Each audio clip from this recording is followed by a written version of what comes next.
Kto je Duch Svätý?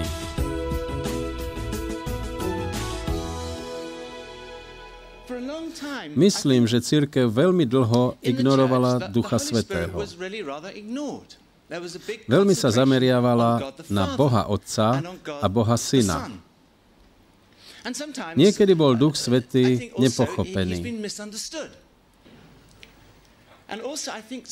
A tiež si myslím, že mu niekedy kládli odpor. Počul som o jednej cirkvi v strede Londýna, bola to veľmi formálna cirkev a nedávala veľmi priestor Duchu Svätému. Bola tam žena, ktorá sa práve stala kresťankou a bola veľmi nadšená z toho, ako zakúsila Svätého Ducha a uprostred bohoslužby zvolala: Halelúja! Na to kurátor kostola, stojaci obďaleč, prišiel ku nej, potľapkal ju po pleci a povedal: Madám, to tu nemôžete hovoriť. Ona však povedala: ale ja som taká nadšená, našla som vieru v Boha. On odpovedal: ale určite nie tu, madam.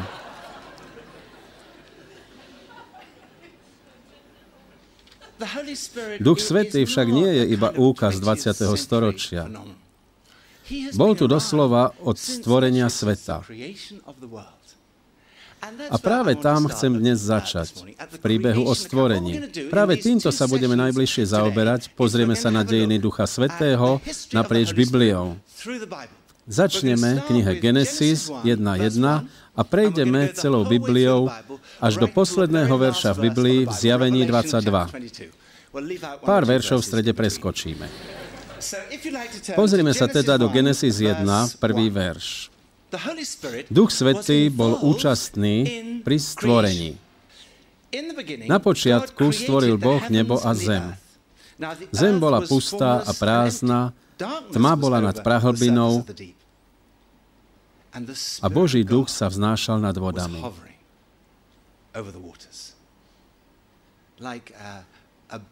Ako vták, ktorý sa vznáša nad hniezdom a čaká.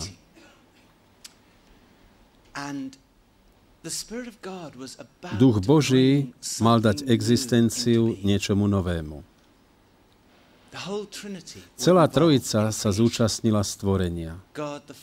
Boh Otec, stvoriteľ, stvoril svet skrze Ježiša svojim duchom. A tu sa Duch Boží vznášal, očakávajúc na tvorenie nových vecí. Práve takto je tu Duch Svätý aj dnes. Čaká na to, aby priniesol nové veci do našich životov. Keď príde Duch, vždy prinesie novotu. Nové postoje, nové túžby, nové spôsoby uctievania. Myslím si, že sme od prírody konzervatívni. Niekedy sa dosť obávame následkov zo zmien,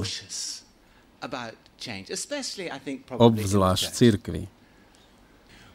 Počul som o istom kazateľovi, ktorý chcel premiestniť klavír z jednej strany kostola na druhu, no nevedel, že voči takejto dramatickej zmene povstane vlna odporu.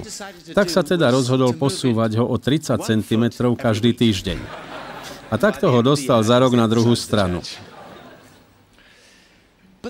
No Duch Svätý chce vždy preniesť nové veci do nášho života, lebo on je stvoriteľský duch. V Starom zákone Duch Boží prešiel na konkrétnych ľudí v konkrétnom čase pre konkrétne úlohy.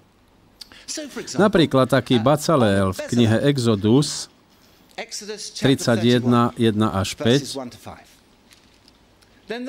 Hospodin povedal Mojžišovi: Pozri, povolal som po mene Bacaléla, Úriho syna, Chúrovho vnuka z Júdovho kmeňa, naplnil som ho Božím duchom, múdrosťou, chápavosťou a zručnosťou v každej práci, aby mohol vypracovať návrhy na spracovanie zlata, striebra a bronzu, opracovať drahokamy na osadzovanie, vyrezávať drevo a konať akúkoľvek prácu. V tomto prípade prišiel duch na človeka kvôli umeleckej práci. Vidíme to aj dnes. Keď duch Boží na niekoho príde, dá to jeho tvorbe niečo iné. Teraz hovoríme o umeleckej tvorbe, ale platí to pre každú prácu. Duch Boží môže dať našej práci novú dimenziu. Nie každý je povolaný do kresťanskej služby na plný úväzok, ale všetci máme byť plní ducha vo svojej práci. Ďalej je to Samsonova moc a sila. Často vidíme, že niečo, čo Starý zákon opisuje fyzicky, je v Novom zákone realitou duchovne. Vidíme tu, že Samson bol fyzicky poviazaný. Ale keď na ňo prišiel Duch Boží, vedel sa oslobodiť. Takisto sa mnohí z nás ocitnú poviazaní návykmi, rôznymi myšlienkami, závislosťami. A keď na nás príde Boží duch, umožní nám oslobodiť sa. Niekedy sú to zrejmé veci, závislosť na drogách či alkohole, no môžu to byť aj iné veci. Podráždenosť, závisť, žiarlivosť, hnev, nejaký druh nemorálnosti alebo nečistoty. A Duch Svätý nás chce oslobodiť. U niektorých je to okamžite. Aj v niektorých oblastiach nášho života to môže byť okamžité. V iných prípadoch ide o celoživotný proces oslobodzovania. Duch Svätý však prichádza dať nám silu, aby sme žili taký život, po akom túžime hlboko vo svojom vnútri. To, čo mi príde zaujímavé v Starom zákone, je, že hoci duch prichádzal iba na konkrétnych ľudí v konkrétnom čase pre konkrétnu úlohu, ktorú mali vykonať, vždy, keď prišiel, donieslo to výsledky. Keď listujeme ďalej v Starom zákone, vnímame, ako sa stupňuje očakávanie. Boh urobí niečo ešte úžasnejšie. Na toto sa Ježiš odvoláva ako na otcov prísľub. V istom zmysle možno celý Starý zákon zhrnúť jediným slovom prísľub. Niky cituje proroka Jeremiáša, ktorý popísal Boží ľud, že dá svoj zákon nie na kamenné dosky, ale na dosky našich srdc. Ako to robí? Ako môže byť naplnený otcov prísľub? Otvorme si Ezechiela 36, 26 až 27. Boh tu hovorí. Dám vám nové srdce a nového ducha do vášho vnútra, odstránim kamenné srdce z vášho tela a dám vám srdce z mäsa. Dám svojho ducha do vášho vnútra a spôsobím, aby ste chodili podľa mojich ustanovení, zachovávali a plnili moje nariadenia. Takto to robí. Tým, že Duch Svätý príde, aby žil v našom vnútri. Spomínam si, že Jackie Pullinger raz prišla kázať do nášho zboru. Jackie je úžasný človek. Ako 21-ročná odišla do Wall City v Hongkongu, oblasť asi so 60,000 ľuďmi žijúcimi na mieste bez zákonov, kde sa pohybovali prostitútky a gangy, kde sa kupovali a predávali drogy. Šla tam sama ako mladá 21-ročná žena a začala slúžiť na tomto veľmi nebezpečnom mieste. A videla a stále vidí, ako ľudia prichádzajú ku Kristovi a sú vyslobodzovaní z drogových závislostí. Keď prišla kázať, začala svoj príhovor slovami. Boh nám chce dať mäkké srdcia a tvrdé chodidlá. Povedala tiež, problém väčšiny z nás je, že máme tvrdé srdcia a mäkké chodidlá. Pod mäkkým srdcom myslela srdce plné súcitu a lásky a pod tvrdými chodidlami, že máme byť ochotní ísť kdekoľvek. A jej život je toho príkladom. Nie je nič dojímavejšie, ako vidieť, a videl som to viackrát, Jackie slúžiť drogovo závislému alebo niekomu, kto si úplne zničil život. Vidno tam neobyčajný súcit, lásku v jej očiach a výraze. Mala mäkké srdce, ale je tvrdá. Je ochotná ísť kdekoľvek a urobiť čokoľvek. Na koho sa ten prísľub vzťahuje? U koho sa ten prísľub naplní? V Joelovi 2:28 Boh hovorí: Potom vylejem svojho ducha na každého človeka. Vaši synovia a vaše dcéry budú prorokovať. Nezávisí to na pohlaví. Vaši starci budú mávať sny. Vaši mládenci budú mávať videnia. Nezávisí to na veku. Aj na otrokov a otrokyne, nezávisí to na pozadí, etniku, farbe, postavení. Vylejem v tých dňoch svojho ducha. Je to pre každého. Pamätám si, ako som bol raz kázať v jednej cirkvi. Bol to baptistický cirkevný zbor nazývaný Stop Sleep Baptist. A myslím, že boli práve letnice. Na konci bohoslúžby sme pozvali Svätého Ducha, aby prišiel a naplnil všetkých prítomných. Spomínam si na ten nezvyčajný pohľad, keď sa ľudia naplňali Duchom Svätým. Najviac ma zaujali dvaja ľudia, na ktorých duch prišiel so zvláštnou mocou až tak, že ležali na dláške. Boli rovno predo mnou. Jedna z nich bola stará tetuška s bielými vlasmi. Nemyslím si, že by jej vadilo, že hovorím, že je stará, lebo na konci som spoznal jej dcéru, ktorá mala 75 rokov. Na zemi teda ležala táto bielovlasá tetuška, ktorú naplňal Duch Svätý.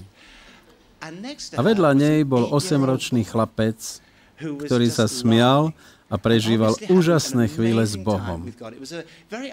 Bol to veľmi nezvyčajný smiech, taký, aký som nepočul nikdy predtým ani potom. Asi najlepší spôsob, ako ho opísať, je pôvabný. Neskôr na to mi napísala jeho matka a toto povedala o svojom synovi. Predtým bol ťažko zvládnutelný, znetlivý a neposlušný. Od svojho stretnutia s Duchom Svätým je to iný človek. Radosnejší, milší, viac pomáha a poslúcha. Samozrejme, že občas sa ešte ukáže, je však iný. Nie je to niečo, čo by 8-ročné dieťa vydržalo robiť dlhšie z vlastnej sily. Bol to úžasný večer. Boh sa dotkol mnohých mojich priateľov, aj môjho manžela, dcéry, 2 synov a mňa mocným a veľmi osviežujúcim a uschopňujúcim spôsobom. Na všetkých ľudí. Otcov prísľub. Avšak tento prísľub bol dlho nenaplnený. Ľudia čakali a čakali. Čakali stovky rokov.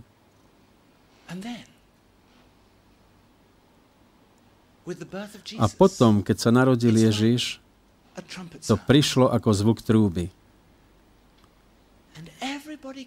A každý, spojený s Ježišovým narodením, bol plný Ducha Svätého.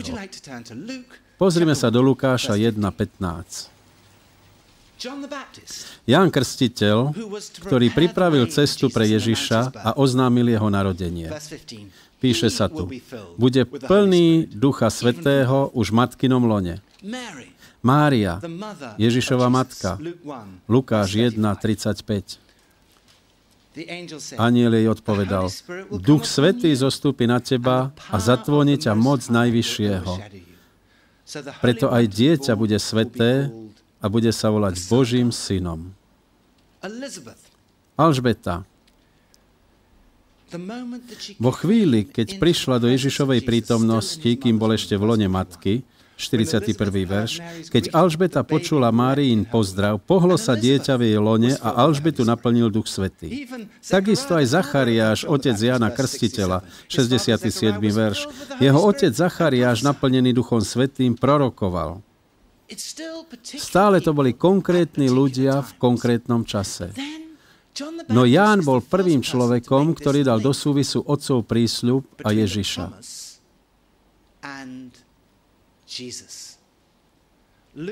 Lukáš, 3. kapitola, 16. verš. Ale Ján všetkým odpovedal, ja vás krstím vodou, prichádza však mocnejší ako ja. Ja nie som hoden rozviazať mu ani remienok na obuvi. On, to je Ježiš, vás bude krstiť Duchom Svätým a ohňom. Krst vodou je dôležitý, ale nestačí. Ježiš krstí v duchu. V každodennej gréčtine slovo krstiť znamenalo zaplaviť, ponoriť, zmáčať. Toto slovo sa používalo, keď sa potopila loď. Bola pokrstená. Čiže zaplavená vodou zvonku i zvnútra. A to isté chce urobiť duch. Chce nás zmáčať, zaplaviť, naplniť. Myslím, že niekedy, o mne to platí určite, sme ako suché špongie. Myslím tie ozajstné špongie, ktoré keď sú veľmi suché, aj keď na ne nalejete vodu, žiadnu vodu už neabsorbujú, lebo sú na povrchu také tvrdé a kôrnaté. Niekedy aj moje srdce takéto. Ale keď potom dáte tú špongiu do vody, jej tvrdý povrch začne meknúť. A keď zmekne, špongia môže opäť absorbovať veľa vody. Keď ju potom vytiahnete z vody, doslova sa z nej leje. Takýto máme byť, plný Ducha Svätého. Aj sám Ježiš bol úplne plný Ducha Svätého. Lukáš 3:22. Duch Svätý zostúpil na neho, to je na Ježiša v podobe holubice. Lukáš 4:1. Ježiš sa vrátil od Jordánu plný Ducha Svätého. 14. verš. Ježiš sa v sile Ducha Svätého vrátil do Galilei. 18. verš hovorí, Duch Pánov je nado mnou, lebo ma pomazal zvestovať chudobným evanjeliom. Citát z Izajáša. Napokon Ježiš predpovedá príchod Ducha. Ján 7:37-38. Posledný veľký deň sviatkov, bol to Sviatok stánov, kde aj Ježiš bol prítomný, Ježiš vstal a zvolal. Ak je niekto smedný, v každom ľudskom srdci je smäd. Nie iba fyzický smäd. Samozrejme, že máme fyzický smäd, ktorý možno uhasiť, keď sa napijeme. Ale máme aj duchovný smäd, ktorý nemožno uhasiť fyzickým nápojom ani žiadnymi materiálnymi vecami. Je to duchovný smäd. Ježiš hovorí, ak je niekto smedný, nech príde ku mne a nech sa napije, ten, kto verí vo mňa. Ako hovorí písmo, prúdy živej vody budú tiecť z jeho vnútra. Doslova z najväčšej hĺbky bytosti budú prúdiť rieky živej vody. Hovorí, nie len, že uhasím tvoj duchovný smäd, ale aj ty sa staneš zdrojom požehnania, zdrojom života. O vode sa tu hovorí v kontexte spoločnosti, ktorá žila na kraji púšti. Títo ľudia vedeli, že na nej závisí všetko rastlinstvo, živočíšstvo, všetko živé. A voda symbolizuje život. Ježiš tu hovorí, že Duch Svätý prináša život. To znamená, že keď sme plní ducha, život ducha prúdi skrze nás k iným ľuďom a ostatní môžu prísť k nám a napiť sa.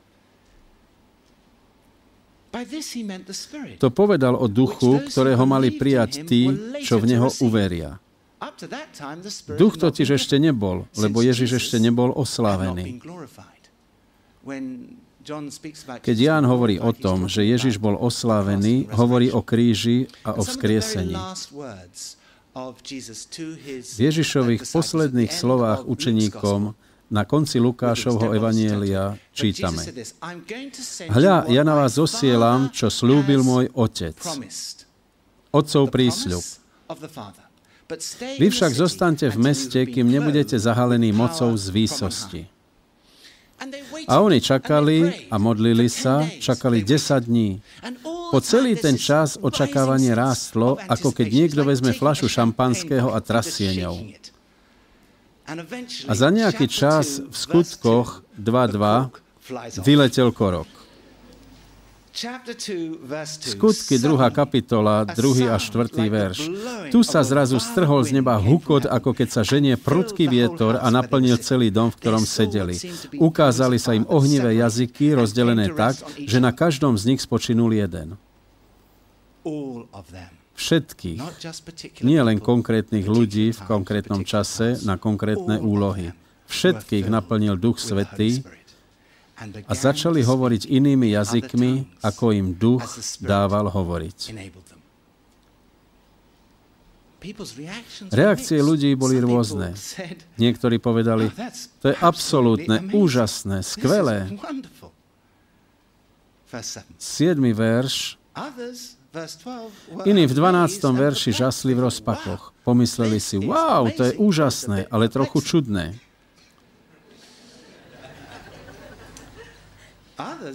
Ďalší povedali, ale, robili si z nich posmešky. Opití sú z mladého vína. Títo ľudia sa opili. Inými slovami, dialo sa niečo podivuhodné. Nevedeli, ako to chápať, takže si prirodzene vysvetlili niečo, čo bolo vlastne nadprirodzené. Peter sa postavil a povedal, dám vám to správne vysvetlenie. Povedal, pozorne počúvajte moje slova. Títo ľudia, hovorí v 15. verši, nie sú opití, ako sa domnievate. Veď je iba 3. denná hodina. Hovorí, to je prísľub, je to biblické, toto je prisľúbené v Starom zákone. V posledných dňoch, hovorí Boh, vylejem svojho ducha na každého človeka. A potom povie niečo ešte úžasnejšie. Hovorí, toto je pre vás. 37. verš. Keď to počuli, boli zasiahnutí v srdci a oslovili Petra a ostatných apoštolov. Mužovia, bratia, čo máme robiť? 38. Peter im povedal, kajajte sa a každý z vás nech sa nechá pokrstiť v mene Ježiša Krista na odpustenie svojich hriechov a dostanete dar Svätého Ducha. Veď tento prísľub patrí vám všetkým a vašim deťom, nie len tým, čo tam stoja, ale ďalšej generácii, ako aj všetkým vzdialeným, všetkým, ktorých si povolá náš Pán, náš Boh. To je ten úžasný Otcov prísľub. Dar Ducha Svätého už nie je len pre konkrétnych ľudí v konkrétnom čase na konkrétne úlohy, ale je pre všetkých. Je pre vás, aj pre vás, aj pre vás, aj pre vás. Lebo my teraz žijeme v dobe Ducha Svätého. Modlíme sa. Otče, veľmi Ti ďakujeme za tú obrovskú výsadu, že môžeme žiť vo veku Ducha, keď Duch Svätý je vyliatý na všetkých ľudí.